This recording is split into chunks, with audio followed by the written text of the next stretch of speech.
Jai Gurudev, tout le monde. Je suis ravie d'être à nouveau parmi vous. Dans ce kirtan, qui en fait est le Shabbat de Guru Arjan,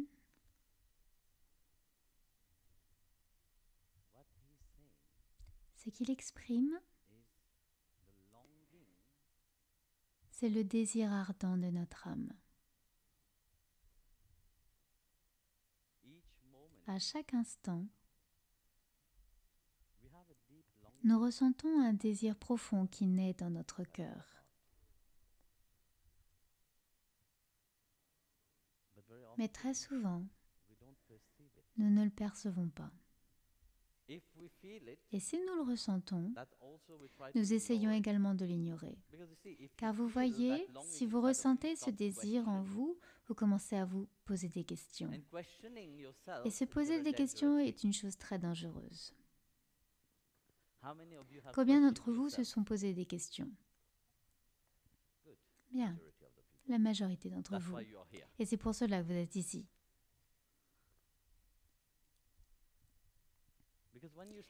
Car lorsque vous commencez à vous poser des questions, quelque chose doit changer en vous. Qu'est-ce que c'est? Vous commencez à devenir responsable. Vous ne pouvez plus être le même. La responsabilité, c'est un effort.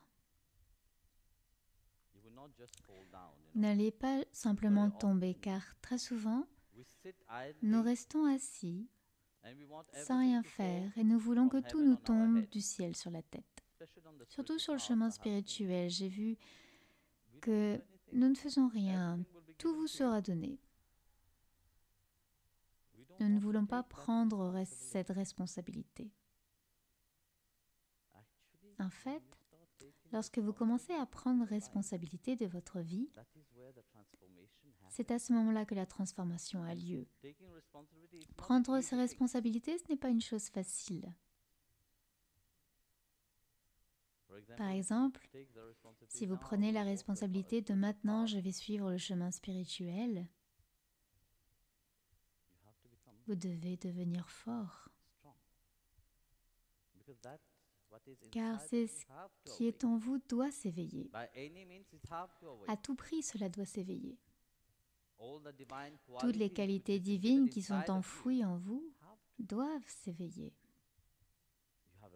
Vous avez également une responsabilité à cet égard.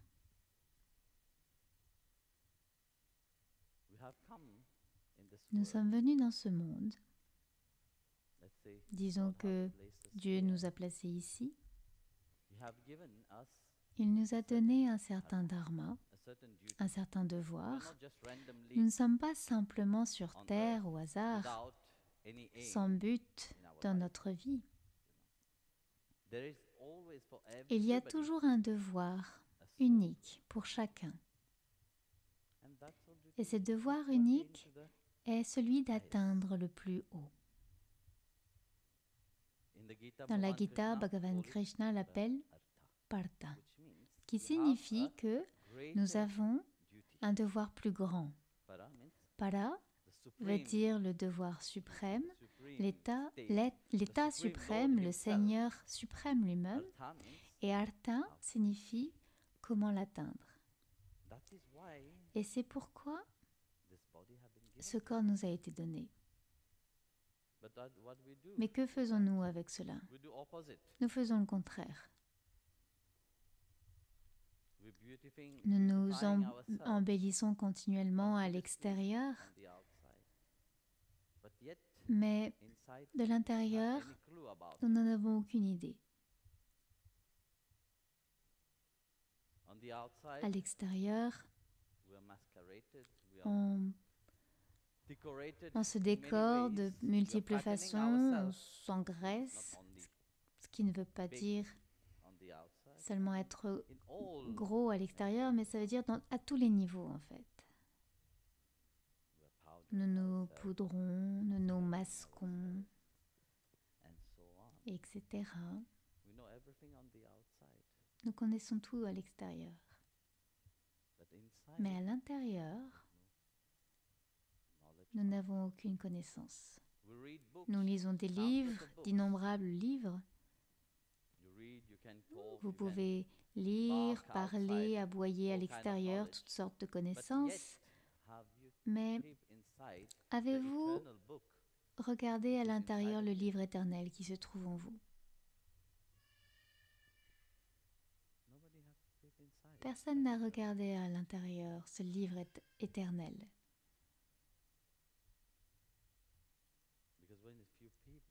Car lorsque vous jetez un œil à l'intérieur, il doit y avoir une transformation. Il doit y avoir un changement.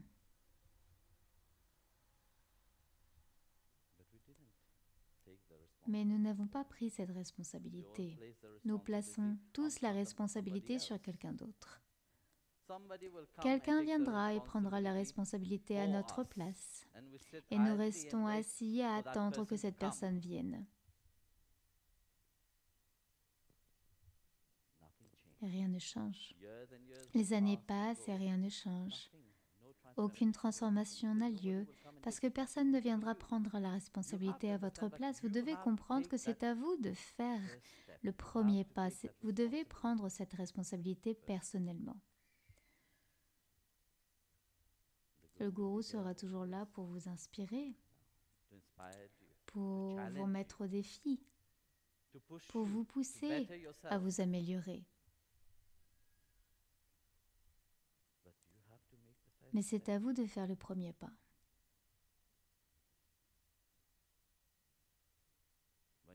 Lorsque vous commencez à prendre vos responsabilités, étape après étape, même petit à petit, il n'est pas nécessaire de faire 12 heures d'exercice pour vous améliorer, pour avoir une belle apparence. Vous pouvez faire une demi-heure par jour et cela vous aidera. Vous n'avez pas besoin de lire sans interruption pendant 5 à 6 heures et vous oubliez tout ensuite. Non, vous lisez un petit peu, vous assimilez, vous avancez. Vous n'avez pas besoin de travailler sans relâche d'une seule traite. Et après, vous ne faites rien pendant une semaine. Vous êtes, comment dites-vous? Je suis burn-out, épuisé. De nos jours, tout le monde dit « Ah, je ne peux pas, je suis complètement burn-out ». Bien sûr que vous êtes burn-out. Vous vous poussez à l'extrême d'un seul coup. C'est pourquoi nous devons devenir des personnes responsables dans ce monde.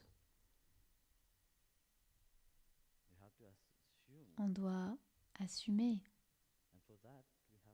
Et pour cela, un autre mot que vous n'aimez pas, nous devons être disciplinés. Combien d'entre vous aiment ce mot d'être discipliné? Personne n'aime être discipliné. Une seule Mataji qui a levé la main. Effrayant.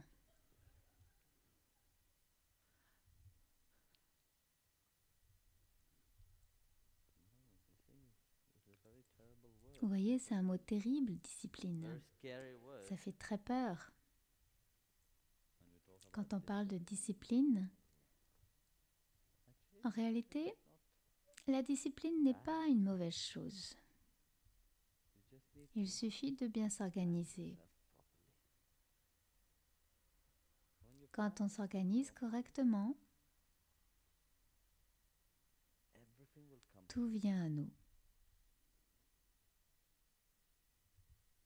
Quelqu'un m'a posé une question. Guruji,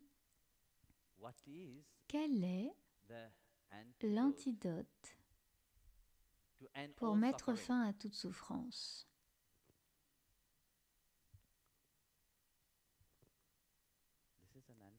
C'est l'antidote que tout le monde recherche, n'est-ce pas? Pour mettre fin à toute souffrance. Mais en fait, l'antidote, c'est la force de votre relation avec Dieu. est la force de l'amour qui est en vous. C'est deux choses. Lorsque vous possédez ces deux choses, vous pouvez vous transformer, vous pouvez changer. L'amour transforme. Nous parlons de l'amour, mais notre cœur n'est pas ouvert. Nous y pensons continuellement. Et c'est l'état d'esprit humain.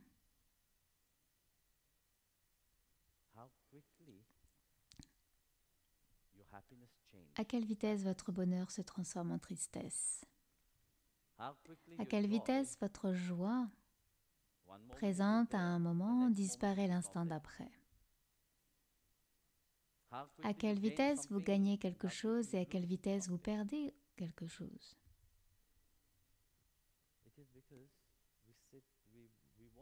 Nous voulons aimer, mais nous avons tellement de peur.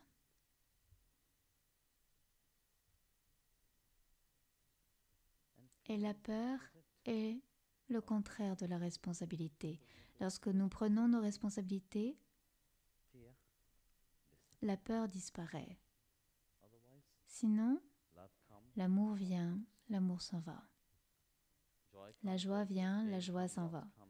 Le gain vient, la perte va. Vous n'avancez jamais, vous ne grandissez jamais, vous n'atteignez jamais votre plein potentiel.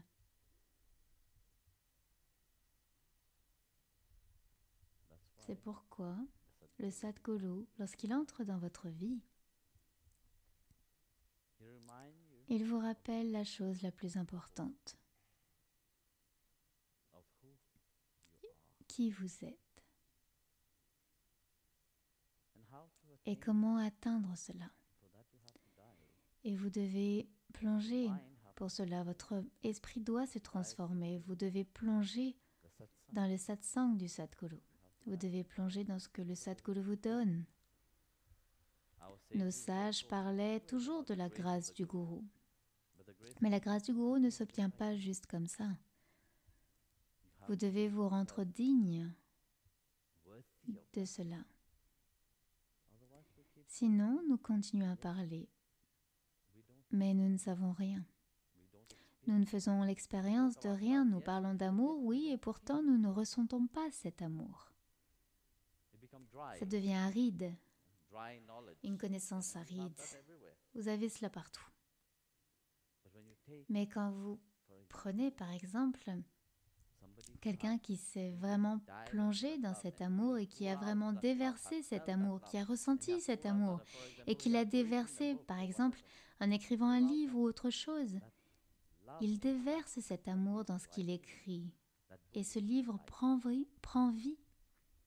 C'est pourquoi, vous voyez, tous les grands saints, quand ils écrivent quelque chose, ils y déversent une partie d'eux-mêmes.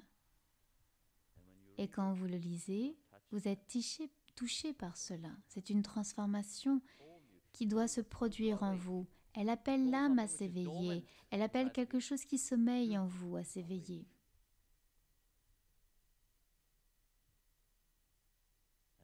Mais c'est à vous qu'il incombe de faire le premier pas. C'est à vous qu'il incombe, dès le premier jour, de dire oui, je veux changer. Personne ne peut le faire à votre place. Vous devez faire cet effort. Et lorsque vous ferez le premier effort, tout vous viendra naturellement.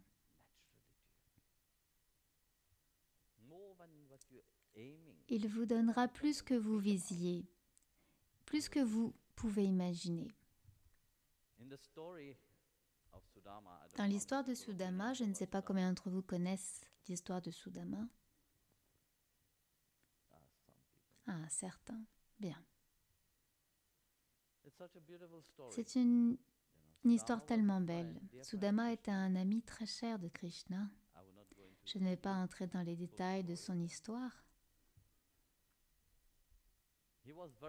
Il était très pauvre et le Seigneur Krishna était l'empereur de Dwarka.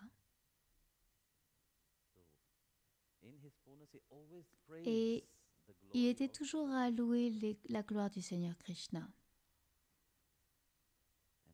Et un jour, sa femme lui a dit, « Tu parles toujours de Krishna comme étant ton ami.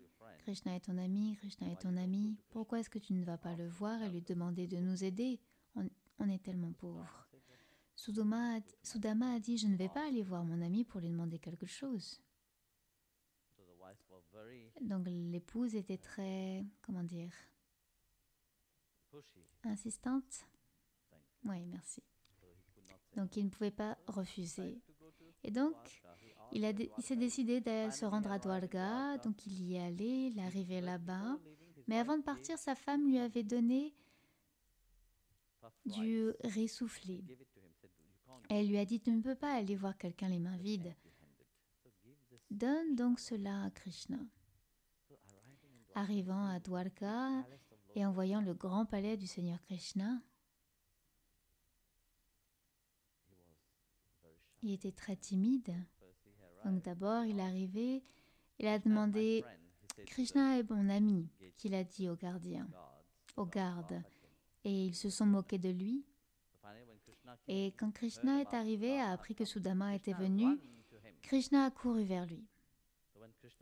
Et quand il a vu Sudama, ils se sont embrassés et Krishna l'a emmené à l'intérieur, lui a lavé les pieds avec ses larmes et était très heureux de voir son ami d'enfance. Mais avant de partir, donc, il était très timide par rapport à son petit cadeau. Il le cachait. Le Seigneur Krishna savait tout. Et Bhagavan lui a demandé, « Qu'est-ce que tu caches ?» Il a dit, « Ce n'est rien. »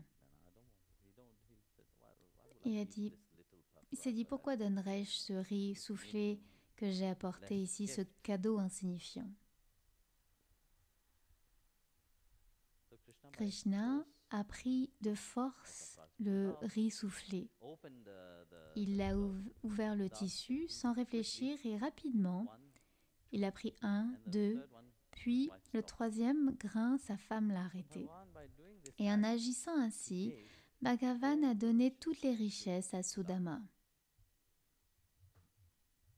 Lorsque Sudama est rentré chez lui, sa maison s'était transformée en un grand palais. Et il avait aussi, la deuxième partie qu'il avait reçue, c'était les bienfaits spirituels. Bhagavan lui avait donné encore plus si Rukmini ne l'avait pas arrêté. Réalisant cela, quand il est rentré, il a dit, eh bien, c'est ce que Bhagavan m'a donné. Il a apporté juste un peu, mais Bhagavan a donné en abondance. Et de la même manière, lorsque vous faites des efforts dans la vie, lorsque vous prenez vraiment la responsabilité de votre progression aujourd'hui et vous dites oui, alors la grâce du Sadguru se déversera sur vous. Elle coulera en vous.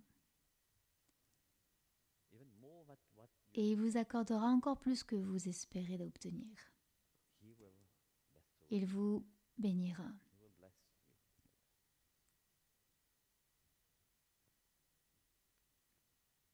Mais d'abord, assumez cette responsabilité dans votre vie. C'est la première étape que vous devez franchir. Jai Gurudev.